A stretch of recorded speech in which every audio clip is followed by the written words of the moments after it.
अनंत स्वरूप शुक्ल जी उत्तर प्रदेश के पूर्व मंत्री और बागी बलिया से विधायक थे। महाराष्ट्र विधानसभा चुनाव को लेकर के जो उत्तर प्रदेश से एक टीम आई हुई है पर्यवेक्षक के तौर पर, उसमें से वरिष्ठ नेताओं में से एक हैं। गोरेगांव विधानसभा क्षेत्र की जिम्मेदारी इनके सर पर है और पिछले एक महीने से मुंबई के गलियों गलियों में भारतीय जनता पार्टी के लिए वोट मांग रहे हैं और लोगों से जनसंपर्क कर रहे हैं। आज नवभारत कार्यालय में शुक्ल जी पधारे हैं। आनंद जी, नवभारत और नवराष्ट्र के संवाद कार्यक्रम में मैं आपका स्वागत करता हूं और मैं सीधे सवालों पर आता हूं। विधानसभा चुनाव होने में सिर्फ एक सप्ताह का टाइम है और पिछले एक महीने से आप यहाँ काम कर रहे हैं, कैसा लगता है? मुझे ऐसा लग रहा है कि यहाँ महाराष्ट्र के लोगों में, जो लोगों के मन में वोट देने से पहले पहला सवाल होता है सम्मान और सुरक्षा का। लोगों को ऐसा विश्वास है कि अभी जो 2.5 साल की सरकार है, शिंदे और फडणवीस जी की, इस सरकार ने लोगों को सम्मान और सुरक्षा दिया है। तो एक ऐसा वातावरण मुझे दिखाई दे रहा है कि फिर से लोगों के मन में है कि सरकार को वापस ले आना है। महाराष्ट्र में आपको पता होगा कि सरकार ने एक लाडली बहन योजना शुरू की थी और ये बड़ा पॉपुलर योजना है और जनता का अच्छा रिस्पॉन्स भी है। फिर भी आपके मुख्यमंत्री, उत्तर प्रदेश के मुख्यमंत्री जी ने एक स्लोगन दिया, बटोगे तो कटोगे। प्रधानमंत्री जी ने उसे आगे बढ़ करके नारा दिया, एक रहोगे तो सेफ रहोगे। जब सरकार अच्छा काम कर रही है तो इस तरह के स्लोगन देने की क्या जरूरत है? सरकार निश्चित रूप से अच्छा काम कर रही है। जो हमारी लाडली बहना योजना है, जिसमें 1500 रुपये प्रति माह महिलाओं को दिए जा रहे हैं, मैं तो क्षेत्र में जा रहा हूँ, माताओं बहनों में इस योजना को लेकर के बहुत उत्साह है और सरकार के प्रति एक धन्यवाद का भाव है। और सरकार ने ये, पार्टी ने कहा भी है कि हम फिर से 2100 रुपये महीना इसको कर देंगे। तो सभी जगह ये संदेश है। हमारे माननीय मुख्यमंत्री योगी आदित्यनाथ जी ने जो ये बात कही कि बटोगे तो कटोगे, उन्होंने यह जो बात कही वो हिंदू समाज के लिए कहा। और वास्तव में हम सभी लोग जिन बातों की चिंता करते हैं कि एक तरफ से 1947 में जब देश का बंटवारा कर दिया गया, पाकिस्तान में 22% हिंदू थे, आज 1% बचे हैं। बांग्लादेश में 31% हिंदू थे, आज केवल 6% बचे हुए हैं। अफगानिस्तान, जो दुर्योधन का ननिहाल था, गंधार देश था, अब वहाँ हिंदू कोई नाम लेवा बचा नहीं। हिंदू, सिख, बौद्ध, जैन सब समाप्त कर दिए गए। उसके और पहले हम जाते हैं तो ईरान, इराक, तेहरान, ये सब मूर्ति पूजा अगर हिंदू बहुल क्षेत्र था। लेकिन धीरे धीरे इस प्रकार की स्थितियां चली आती गई कि हम लोग सीमित होते चले गए। अभी भी कांग्रेस जो पूरी तरीके से, और राहुल गांधी विशेष तौर से पूरी तरीके से अराजक मानसिकता के, और वो जिस प्रकार से हिंदू समाज को जातियों में बांटने की कोशिश कर रहे हैं, मुझे इन बातों पर बहुत, मैंने एक दिन बोला था, कुछ लोग नारा लगाते हैं जय भीम जय मीम। अरे ये मीम और भीम कभी एक हो सकते क्या? कभी जो पाकिस्तान और बांग्लादेश में जो नरसंहार होता है उसमें देखा गया कि जय भीम बोलने वाला कौन है? अगर हिंदू है तो मुसलमानों ने हिंदुओं को काटा है। इसलिए हम, जो समाजवादी पार्टी है, जो कांग्रेस पार्टी है, जो हिंदुओं को बांटने की कोशिश कर रही है, हमारे माननीय मुख्यमंत्री जी ने जो हमारा इतिहास का एक दुखद अनुभव है, जो हम निरंतर कम होते चले गए, उस बात का भान कराया हिंदू समाज को कि हमें एकजुट रहना है, जातियों में नहीं बंटना है। और पूरी तरीके से एक संघर्ष चल रहा है, सभ्यताओं का संघर्ष चल रहा है। हिंदू समाज को, हिंदू पक्ष को ये ध्यान में रखना होगा कि हमारी मान्यताओं को, हमारी संस्कृति को कौन सम्मान दे रहा है, कौन हमें सुरक्षा दे रहा है। निश्चित रूप से एकमात्र पार्टी है भारतीय जनता पार्टी, और यहाँ पर जो हमारी महायुति में जो हमारी शिवसेना है, ये दोनों मिलकर के हिंदू समाज को सम्मान और सुरक्षा देने का कार्य कर रहे हैं। इसलिए लोगों के मन में, घर घर में बात पहुंच गई है कि हमें एक रहना है, कांग्रेस के बहकावे में नहीं आना है। पूरी तरीके से हम लोगों को इस बात का बहुत कष्ट हो रहा है। बाला साहब ठाकरे, हिंदू हिंदू सम्राट, हम सभी बहुत सम्मान करते हैं, लेकिन हमें बहुत अफसोस हो रहा है कि उनके जो बायोलॉजिकल सन हैं, उनके जो जैविक पुत्र हैं उद्धव ठाकरे जी, किस स्तर पर गिर गए हैं, कहाँ पहुंच गए हैं, कहाँ बाला साहब के विचारधारा को, कहाँ उनके महान सिद्धांतों को, कहाँ उनके राष्ट्रवाद को, कहाँ उनके हिंदुत्व को कहाँ पहुंचा दिया उद्धव ठाकरे ने।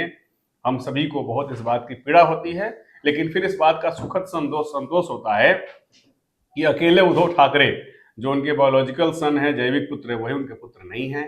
बाला साहब ठाकरे के महाराष्ट्र सहित पूरे देश में करोड़ों मानस पुत्र हैं जो उनके विचार को मानते हैं, जिसमें एकनाथ शिंदे हैं और तीर धनुष की जो मूल शिवसेना है वो है। इसलिए मुझे पूरा विश्वास है ये महाराणा पर, ये वीर शिवाजी की भूमि, ये वीर सावरकर की भूमि, ये डॉक्टर अंबेडकर की भूमि निश्चित रूप से फिर से एक बार भारतीय जनता पार्टी और शिवसेना के महायुति को चुन करके फिर हमारी पूर्ण बहुमत की सरकार बनेगी। जब उद्धव जी की बात आप करते हैं तो उन्होंने कहा कि हमने हिंदुत्व छोड़ा नहीं है। बीजेपी का हिंदुत्व घरों में आग लगाता है और हमारा जो हिंदुत्व है वो घरों में चूल्हा जलाता है। कैसे देखते हैं? राहुल गांधी के सैकड़ों ऐसे बयान है जो हिंदू विरोधी बयान है, जो उनके पार्टी के साथ जो लोग हैं, अभी आज एक कांग्रेस का नेता जो झारखंड का प्रभारी है उसने बोला है कि हम घुसपैठियों को भी सिलेंडर देंगे। क्या उद्धव ठाकरे अपने एलाइज के इस बयान की निंदा करेंगे? क्या जो करुणानिधि के पोते उदयनिधि स्टालिन ने जो बात बोली कि जो सनातन धर्म है वो डेंगू मलेरिया की तरह हमें समाप्त कर देना चाहिए, कांग्रेस के नेता इन बातों को बोलते हैं कि हिंदू धर्म छलावा है। ये राहुल गांधी सदन में खड़े होकर के बयान देते हैं। दर्जनों बार राहुल गांधी ने जानबूझ करके वीर सावरकर का अपमान किया। अभी औरंगाबाद जिले का नाम संभाजी नगर, अहिल्याबाई, फिर से किस प्रकार का बयान उद्धव ठाकरे का आया। तो उनके कहने से नहीं, पब्लिक की नजर से उद्धव ठाकरे पूरी तरीके से गिर चुके हैं। और लोकसभा के चुनाव में लोगों ने देखा कि जहां मूल शिवसेना और अपने विचार को छोड़ के कांग्रेस और शरद पवार के गोद में जाके बैठने वाले विचार को, बाला साहब ठाकरे के सिद्धांतों को, विचारों को तिलांजलि दे करके, और जो उद्धव ठाकरे उनको गोद में जाके बैठे, जब आमने सामने हुए तो हर जगह उनको पराजित होना पड़ा। तो उद्धव ठाकरे की अब हिंदू समाज में कोई अपील नहीं रह गई है। इस देश में अपने स्थापना काल से और लगातार कांग्रेस पूरी तरीके से सुनियोजित हिंदू विरोधी पार्टी रही है, और आज उद्धव ठाकरे कांग्रेस के साथ हैं और कह रहे हैं कि हमने हिंदुत्व नहीं छोड़ा है। दो बातें एक साथ नहीं हो सकती हैं, और समाज और पब्लिक और जनता इस बात को स्वीकार नहीं कर रही है। राहुल गांधी जब भारत जोड़ो यात्रा की शुरुआत की तो उस वक्त बीजेपी नेताओं का कहना था कि भारत ऑलरेडी जुड़ा हुआ है, प्रॉब्लम कहाँ है? तो अब क्यों बटोगे कटोगे की बात हो रही है, सेफ होने की बात? अभी जो हमारे सामने घटना हुई बांग्लादेश की, जो बांग्लादेश में घटना हुई, उस घटना ने हम सभी को काफी द्रवित किया कि एक तरफ हिंदू समाज जो भारत में है, जो मोदी जी के राज में है, जो बहुत अपने को सुरक्षित महसूस कर रहे हैं, हम उत्तर प्रदेश में ही और देश के अन्य हिस्सों में देखते हैं। अभी हम देखते हैं पश्चिम बंगाल में कि ममता बनर्जी की सरकार कैसे सपोर्ट करती है अराजकवादियों को, आतंकवादियों को, कि पश्चिम बंगाल में रामनवमी का जुलूस हो, कोई कार्यक्रम हो, यहाँ तक कि जो हमारे मूर्ति विसर्जन का कार्यक्रम होता है, जो हमारा ये एक शास्त्रीय विधान है कि हमको ये नवमी के बाद हमको दसवीं को उसका विसर्जन कर देना है, लेकिन उसके बावजूद एक बार ममता बनर्जी ने पूरे प्रदेश में रोक लगा दिया कि नहीं, ताजिया निकलेगा, आप एकादशी को करेंगे, 11वें दिन करेंगे। ये जो ममता बनर्जी पश्चिम बंगाल में करके दिखाई, उसके बाद अभी हम लोगों ने बांग्लादेश में देखा है। तो हम जैसा पूर्व में बताए कि हम लगातार कम होते चले जा रहे हैं। आपके महाराष्ट्र में भी, आपके मुंबई में भी एक पूरा गैंग, जो अगर रोहिंग्याओं पे कोई म्यांमार में आंदोलन, कोई समस्या हुई तो यहाँ पर अमर जवान ज्योति को किन लोगों ने लात मार करके तोड़ा था। यहाँ पर भी रोहिंग्याओं को, बांग्लादेशी घुसपैठियों को सुनियोजित तरीके से बैठाने की, सुनियोजित तरीके से फैलाने की, उनको जगह देने की, उनको व्यापार देने के लिए एक गजवाए हिंद, ये कांग्रेस पार्टी क्या बात करेगी? जो एसडीपीआई पार्टी है, जो पीएफआई की पॉलिटिकल वर्जन है, वो पूरी तरीके से आतंकवादी गतिविधियों में लिप्त रहने वाली पार्टी, उसके साथ कांग्रेस का गठबंधन है, और फिर उसी कांग्रेस के साथ उद्धव ठाकरे गठबंधन है। राहुल गांधी क्या बयान! राहुल गांधी देश के बड़े नेता माने जाते हैं, लेकिन दुनिया में कोई ऐसा नेता नहीं होगा जो दूसरे देश में जाकर के अपनी आंतरिक बातों को, ये राहुल गांधी जाकर के क्या बोलते हैं विदेश में कि भाई चलो, अमेरिका वालों क्या कर रहे हो, यूरोप वालों क्या कर रहे हो, भारत का लोकतंत्र समाप्त हो रहा है, वहां पर चलो। राहुल गांधी ने अभी बयान क्या दिया इस चुनाव के बाद जाकर के कि भारत में फ्रेश फेयर इलेक्शन नहीं हुआ, निष्पक्ष चुनाव नहीं हुआ। भारत की किसी भी संस्था पर, चाहे सुप्रीम कोर्ट हो, चाहे चुनाव आयोग हो, किसी पर कांग्रेस विश्वास नहीं करती है। ये अराजकवादी पार्टी हो गई है। अभी हरियाणा का जो इलेक्शन का रिजल्ट आया उसको स्वीकार नहीं किया। चुनाव आयोग ने 300 पेज का उनको जवाब भेजा कि भाई आपके आरोप कहीं से भी कोई किसी आधार पर टिक नहीं रहे हैं, निराधार आरोप है। लेकिन यह हम सभी लोगों के लिए, हिंदू समाज के लिए, भारत में ही हम लोग बचे हुए हैं। इसलिए हमारे मुख्यमंत्री जी, हमारे प्रधानमंत्री जी, जो भारत का मूल समाज है, जो भारत की मूल शक्ति है, वो यहाँ का हिंदू समाज ही है। सनातन संस्कृति ही भारत की मूल संस्कृति है। इसलिए सनातन संस्कृति सशक्त हो, सनातनी सभी एकजुट रहें, ये हमारे माननीय मुख्यमंत्री योगी आदित्यनाथ जी का आह्वान है और लोग इसे सहर्ष स्वीकार करें। उत्तर प्रदेश में चुनाव हुआ, एक अखिलेश यादव ने एक पैटर्न लाया पीडीए, उसका असर इतना हुआ कि मुंबई में भी लोकसभा में 2014 और 2019 में हमने देखा कि जो यहाँ उत्तर भारत के लोग रहते हैं 80% जो बीजेपी के साथ थे, जातीय समीकरण से ऊपर उठ करके लोगों ने साथ दिया। 2024 के इलेक्शन के बाद थोड़ी परिस्थितियाँ बदली है। एक वर्ग जो उत्तर प्रदेश में आपके खिलाफ वोट किया, वो वर्ग यहाँ भी आपके खिलाफ काम कर रहा है और आप लोगों को भेजा गया है उनको कन्विंस करने के लिए या बीजेपी से जोड़ने के लिए। कैसा लग रहा है आपको? हम लोग पीडीए का कितना असर दिख रहा है? हम लोग तो बहुत स्पष्ट रूप से इस बात को कहते हैं, जो पीडीए का नारा अखिलेश यादव ने दिया, ये समाज को बांटने के लिए, ये कहीं भी कहीं पर भी हम कहते हैं ये मुसलमान और पिछड़े ये एक हो जाओ। ये एक होने की बात मैं तो वही कह रहा हूँ, कहीं पर भी पूरे हिंदुस्तान में 1947 के बाद की बात मैं कर रहा हूँ, आज़ादी में 47 से आज तक किसी शहर में, किसी जिले में दंगे अगर हुए हैं, वहीं पर दंगा हुआ है जहां मुसलमान की आबादी ज्यादा रही है। कोई भी हिंदू बहुल क्षेत्र में आज तक पूरे रिकॉर्ड देश में निकाल के देखिए, कहीं दंगा नहीं हुआ है। लेकिन जब दंगा होता है तो क्या मुसलमानों ने छोड़ दिया था पिछड़ों को, अनुसूचित जाति के लोगों को, केवल सवर्णों को काटा मारा था? क्या जब कश्मीर से भगाया था तो केवल कश्मीरी पंडितों को? इसलिए ये जो अखिलेश यादव का नारा है, और ये बहुत दुर्भाग्य की बात है, मुलायम सिंह यादव को और बिहार के लालू यादव को और अभी अखिलेश यादव को कभी आगे आने वाला इतिहास माफ नहीं करेगा।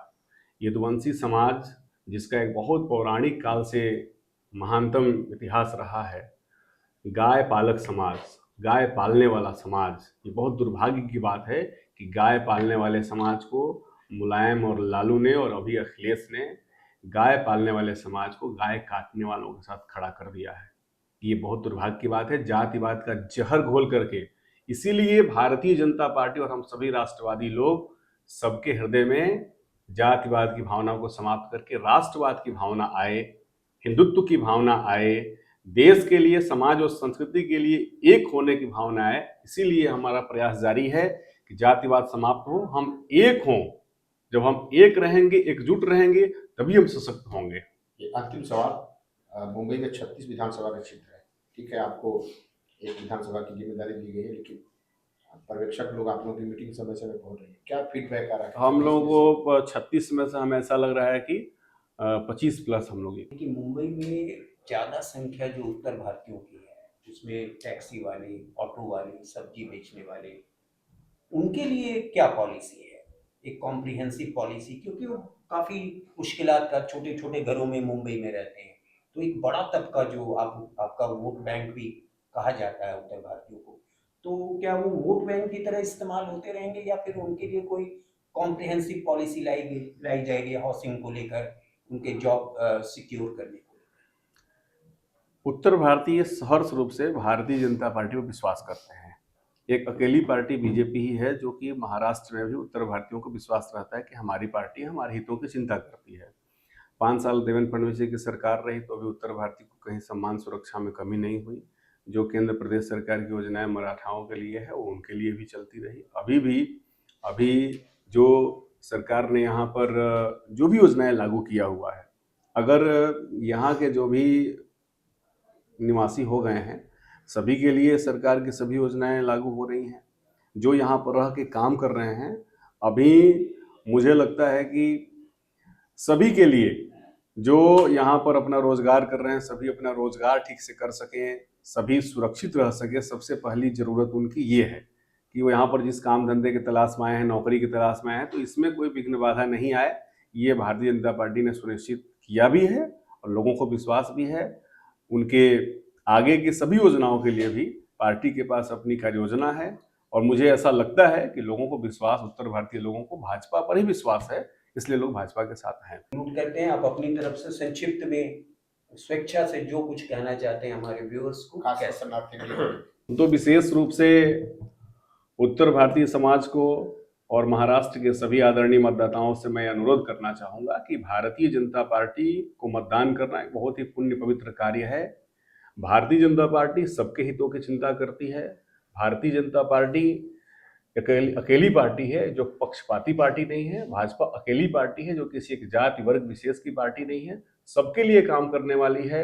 हमारे मोदी जी पूरे भारत को अपना परिवार समझते हैं और उसी भाव से हमारे यहाँ के नेता देवेंद्र फडणवीस जी और अभी हमारे मुख्यमंत्री एकनाथ शिंदे जी, इन दोनों लोगों ने मिलकर के 2.5 साल में जो सरकार चलाई है और उसके पहले जो 2.5 साल की सरकार चली है जिसके मुख्यमंत्री उद्धव ठाकरे जी केवल 2 दिन मंत्रालय गए, तो लोगों को दोनों सरकारों की समीक्षा करनी चाहिए और उसके आधार पर ये विश्वास करते हुए कि फिर से इस सरकार को कंटिन्यू करना है, इस आधार पर 20 नवंबर को 100% मतदान करना चाहिए, ऐसा मेरा अनुरोध है। धन्यवाद।